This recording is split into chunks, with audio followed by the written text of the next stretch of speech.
সন্ধ্যায় তুমি সুন্দর বেশে এসেছ, তোমায় করি গো নমস্কার।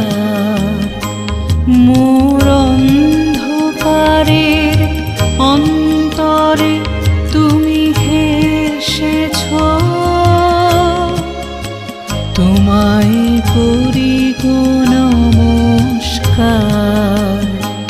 এই নম্র নীরব সৌম্য গভীর আকাশে তোমায় করি